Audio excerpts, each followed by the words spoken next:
hello, yes. Can I have Lieutenant Ed Cantrell's office, please? Thank you. Well, Ed, this is Kelly Garrett. Is Sabrina there? Marvin, what was it again? 2940DL. Sabrina, I've got it. License number 2940DL. Okay, you start on it. I'll be down in a minute. Bye. Marvin, we may pull you out of this yet.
Baylor's case.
This is Jill Monroe. Paul Baylor gave me this number. I understand.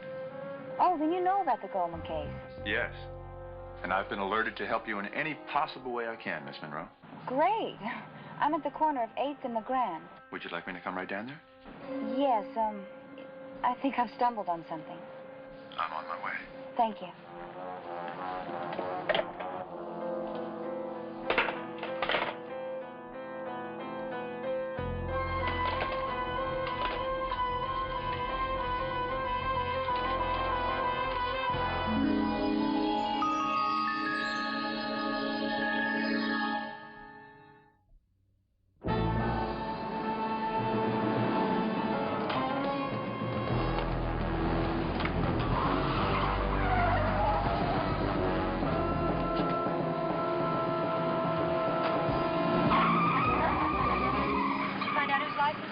Yeah, we gotta get you Jill fast.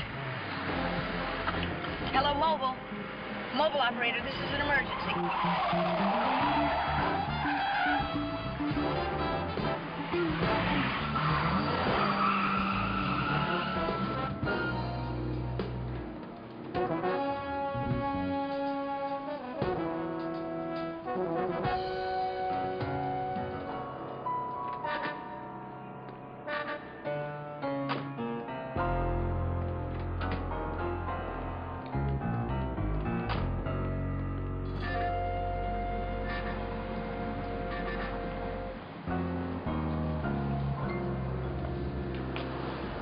Miss Monroe?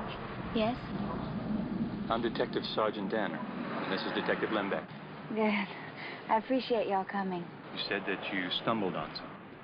Yes, Paul Baylor told you we were studying the Goldman film. Yes. Did you find something? Well, let me show you. When they were filming, a man came out of this alley, sort of panicked when he saw the cameras. He turned around, got into a car that was parked right there, and drove away with another man. A man. Could you identify him? No, other than he had blonde hair. And it was dark, so I figured I'd come out here and look around for myself. Look around. For what? Well, I didn't know. But look, I found out. In that rear apartment in the corner, that's where Minescu lives. Minescu. You know, Minescu. It's a man Paul Baylor indicted for murder. His trial is due to start sometime next week. That's right. Minescu is supposed to live here in this area, right? Oh, I'm sorry. I'm not familiar with that case. Oh. Well, Paul Baylor told me he received some calls telling him to keep an eye on the Goldman lab. And I knew he was in the middle of the Minescu trial, so I figured there was some sort of connection. Possible.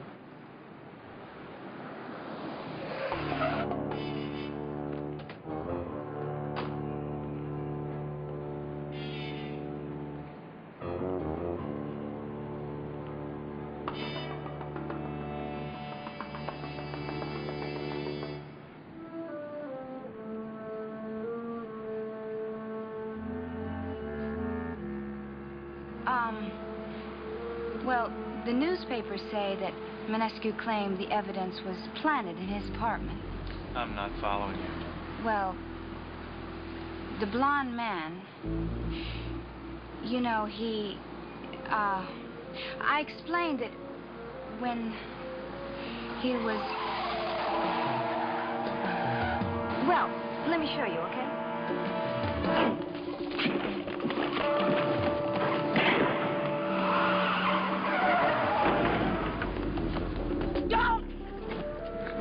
Hold it.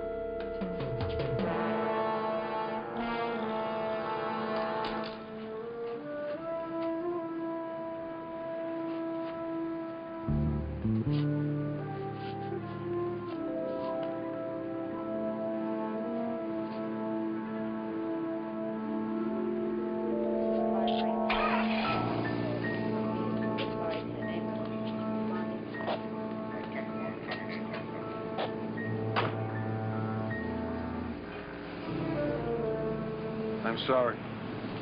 Me too. All those years. Fast forward. Now I guess I'll have to look back. Watch out for the devil.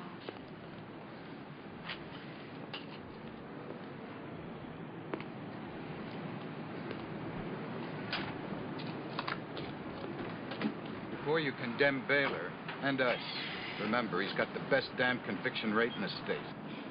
How many times with planted evidence? He did what was necessary, when it was necessary. And that's the most frightening thing I've heard today.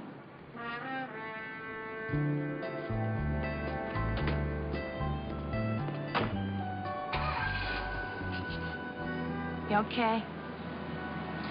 Had better days. Yeah.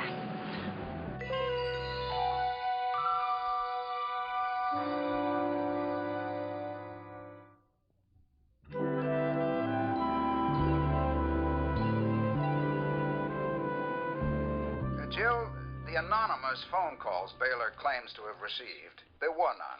No, he was just baiting me into working with him so he'd know if I was getting too close. Esther Goldman called me. She's very grateful.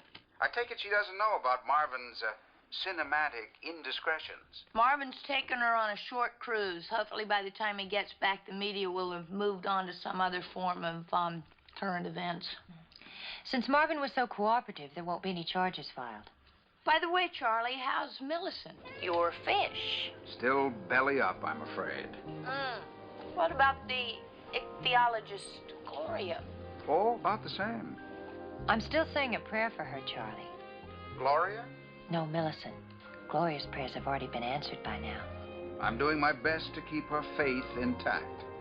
Bye, angels. By the way, what is an ichthyologist? It doesn't matter, Bosley. It doesn't matter.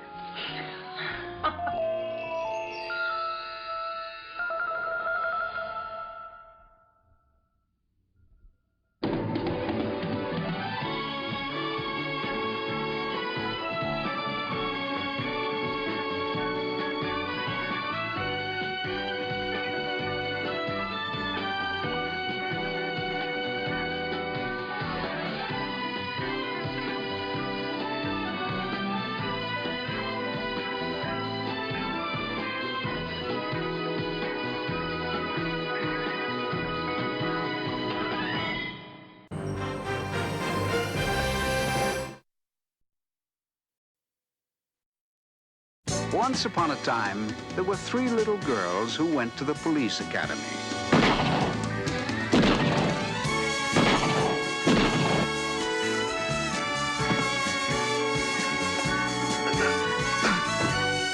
And they were each assigned very hazardous duties. But I took them away from all that, and now they work for me.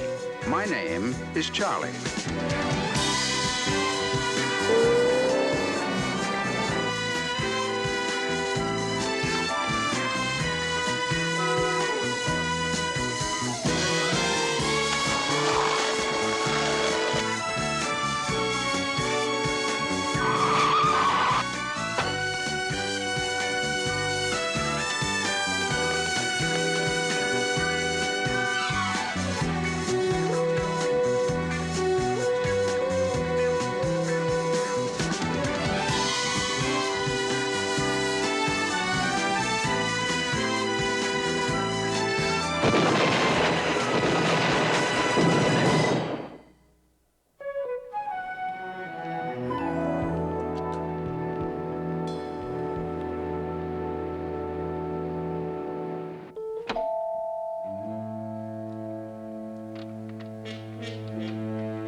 Mr. Mallon, your office safe has just been opened and some money taken.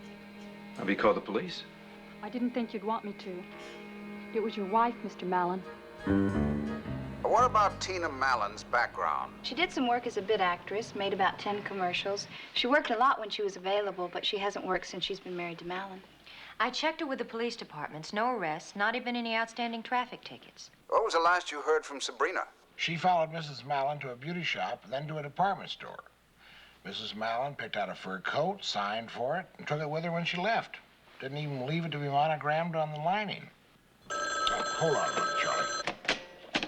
Yep. Bosley, Mrs. Mallon just went into the Poker Palace. And on her way here, she took her new fur coat to a pawn shop on Calvin Avenue, 862 West. She hocked it. What did the pawnbroker say? The Mrs. Mallon's a regular, like once a month for the last 3 months. She comes in here with a brand new mink or a diamond ring. Once she even came in with a Marquise emerald. She goes in once a month. Second Tuesday of the month like clockwork. Look, that's all I got for now. I'm gonna go in and watch you play cards. We'll come watch with you, Bree. It's a good idea. We watch for cheats from up here. The customers that know about it really appreciate the protection. Does she always play with the same 3 people? Ever since they started to come in here about 5 or 6 months ago. Same players, same table. Second Tuesday of the month.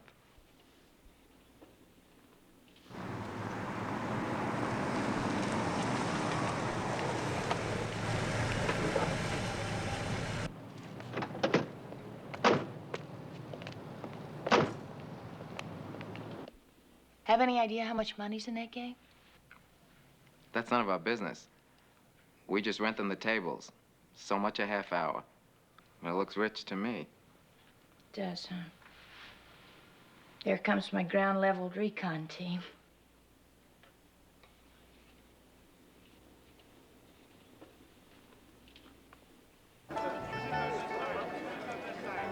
Excuse me, I saw the empty chair. Mind if I sit in? Sorry, pretty. That one's for a friend. I can be a friend. 2 cards, please. Yeah, but this one has a mustache and drives a truck.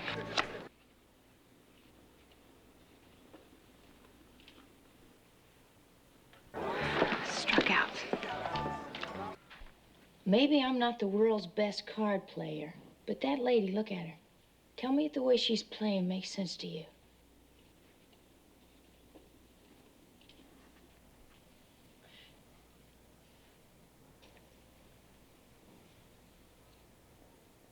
Did you see what she just did? She just raised and then she folded with 3 kings in a 5-card draw game. She's bananas. I can't believe it. Well, I watched her through a one-way glass ceiling. I saw her cards. Now, look, she's a good player. She's so much better than I am that she won't even play a hand of gin with me. She remembers all the cards. She beats me every time. Does that sound like someone who raises and then tosses in 3 kings? No, it doesn't, but that's what she did. All right. All right, then find out why she's gambling like this. Well, it might help, Mr. Mullen, if you could give us some personal details of your relationship. Personal? What can I tell you? I love her. I think she loves me. I know she loves me. She wouldn't do anything to hurt me. But she is. Yes, she is. So please find out why. What have we got on the other poker players Mrs. Mallon was playing with?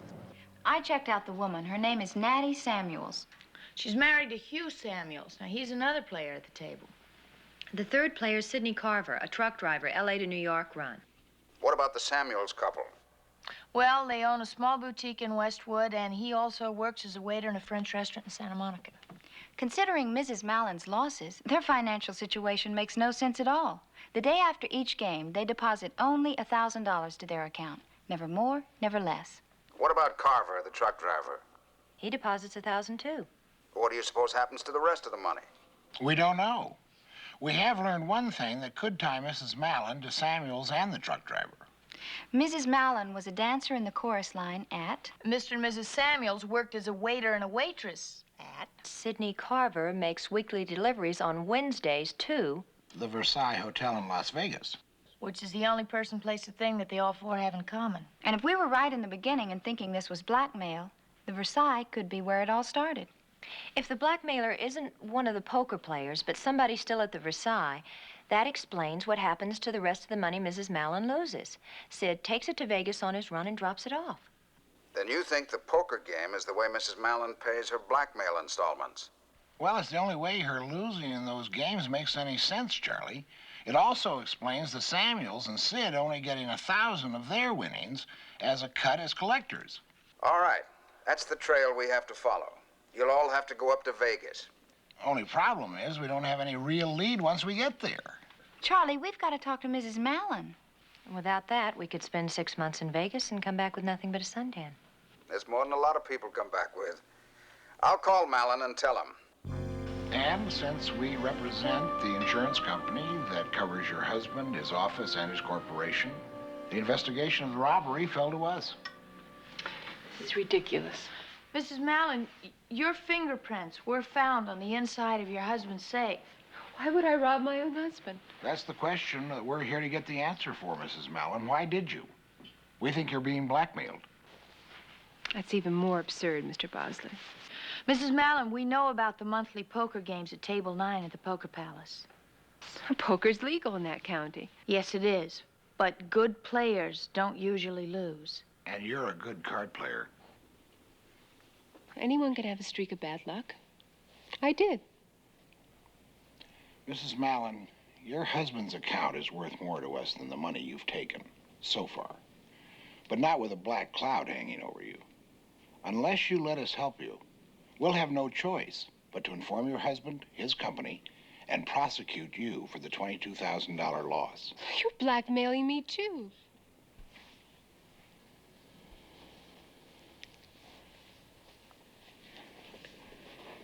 Someone sent pictures of me in a hotel room taken 5 years ago in Las Vegas. And they told me to lose $30,000 a month, every month at those poker games. I don't know who... Honestly, I don't know who's doing this to me. All right, okay. Look, Mrs. Mallon, you know you'll have to tell us about those pictures.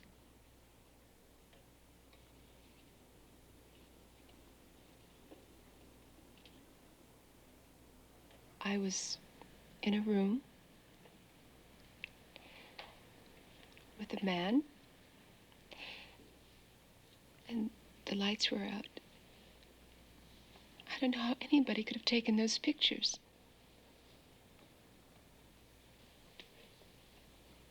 Look, I'm not copping out, okay?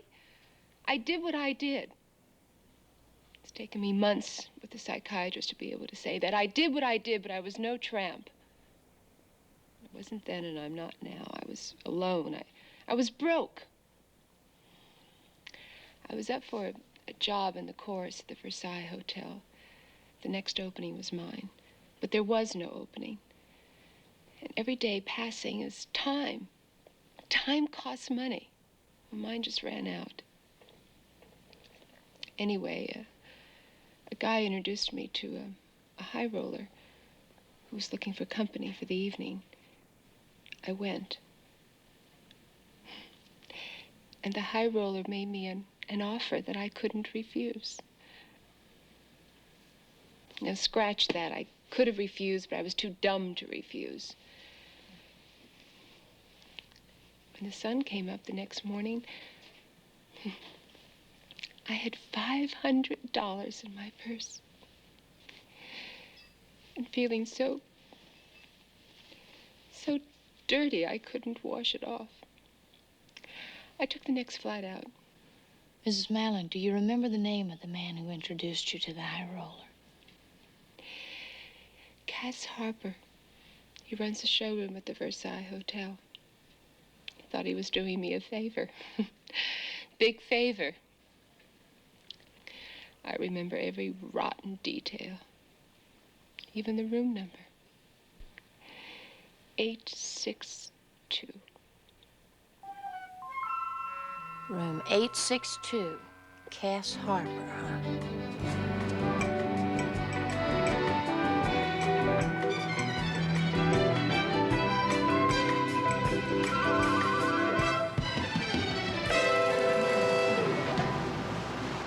Parents are dead, and nobody else really much cares whether she's alive or dead. Money's almost gone. I don't know, in her place, maybe I could almost con myself into it. I don't know, I think I could. Well, let's hope none of us ever gets put in a position where we'd have to find out what we do. Where is Kelly in that other rental car? She is at the Versailles, auditioning for the chorus line. Oh. Hope she has better luck with Cass Harper than Mrs. Mallon did.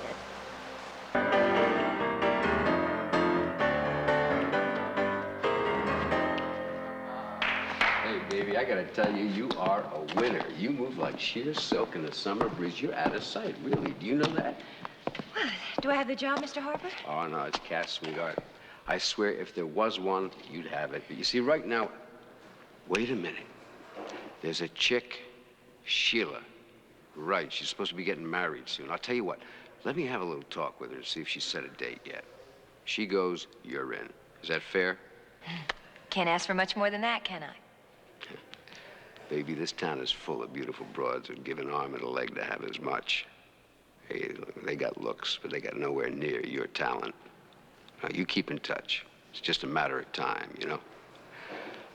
Meanwhile, what I'd want you to do is come down and see the show and check out the routines. You feel free to just come backstage and watch anytime you want. Okay? Okay. I'll see you later.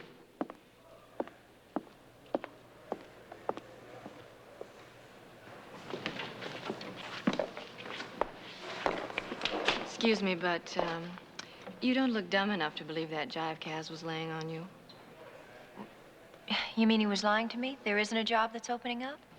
Let's look at it this way. If there was and he offered it to you, I'd break your leg before you could take it. Look, if you think I have any interest in Mr. Harper... Just go crawl back into the woodwork, Sweetums. There's nothing for you here. Nothing at all.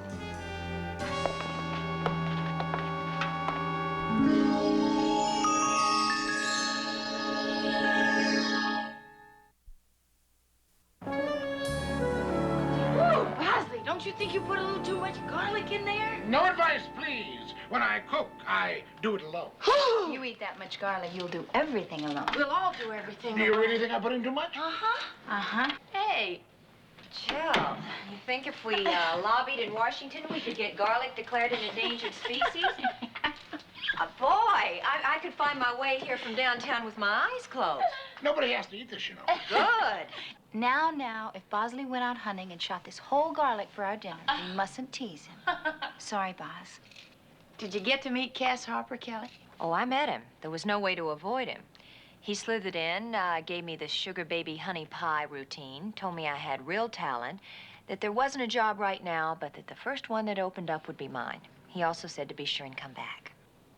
Uh-huh. We've been talking about this blackmail setup, Kelly, and it doesn't make sense that a blackmailer would want pictures of the chorus girls. I mean, they don't make any money.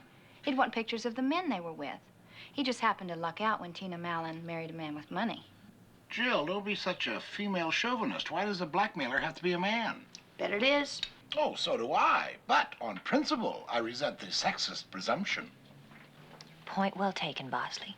We apologize. Sorry. Accepted. Okay, come on. It doesn't seem likely that the hotel management would go along with having their customers blackmailed. I mean, it's bad for business. Makes sense. Yeah, so what's our next move? Enter Will Thurman, Texas high roller.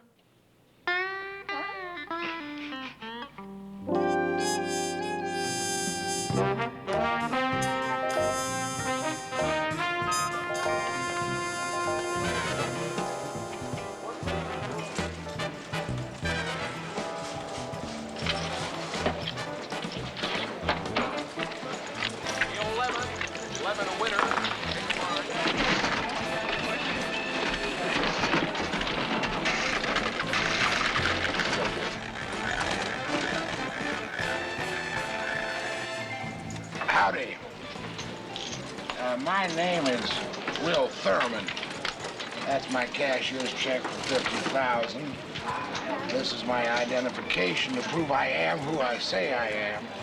I'd like $1,000 in chips, please, and then bank the rest in case I should need it later. Thank you.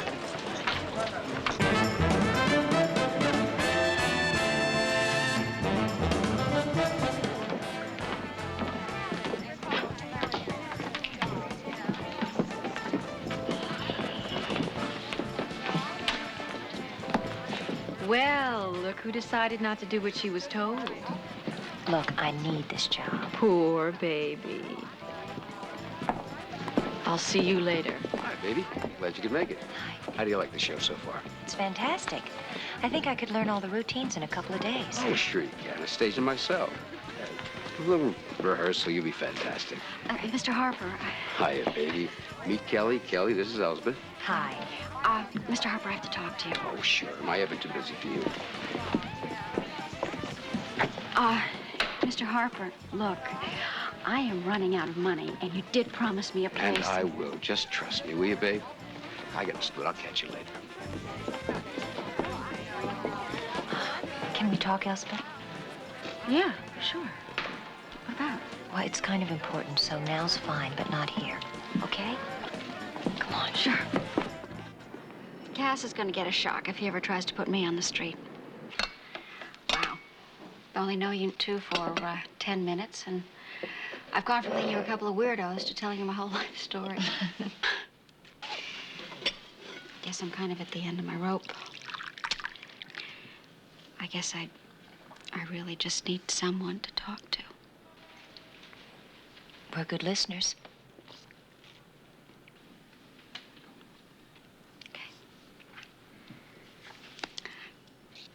Present. I have got $34 in the bank, $11 in my wallet, and my rent's due Friday. Past. I got married when I was 18. It was very romantic. We ran away together. When I was 19, he put me in a little kind of short skirt and sent me out to the street. Then, for my 20th birthday, he sent me back onto the street with a fat lip and a black eye. And told me not to come back with anything less than $100. Well, he's still waiting. Straightened myself up. Took some singing lessons. Here I am. Well, sounds like you've gotten yourself together. Cass will find out how together I am if he ever tries to put me on the street. You know, you really are the same person. Whether you sell yourself for $5 or 1,000, no one is ever gonna buy or sell me anymore.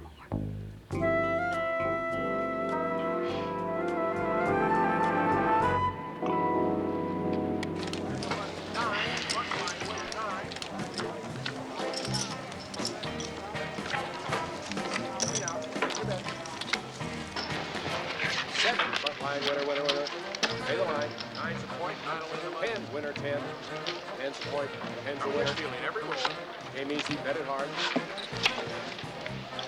Coming is feeling every roll. Place your bet, please. 11. Winner 11. Pay the line. Please roll the dice. Same shooter coming out. 8.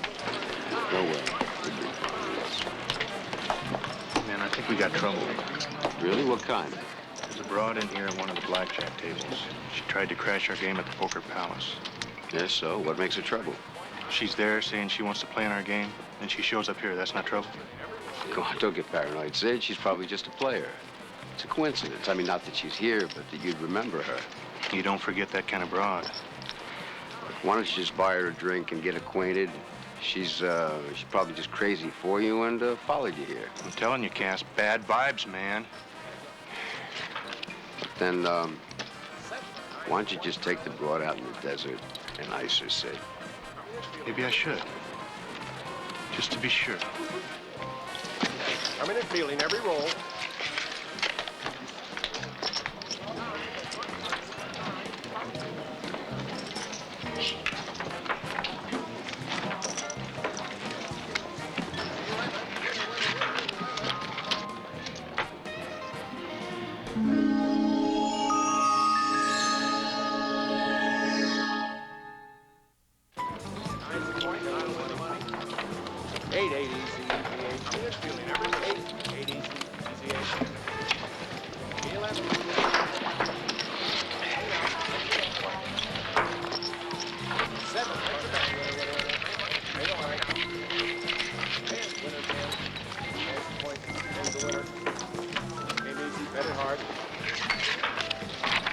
Coming and feeling every roll. Place your bet.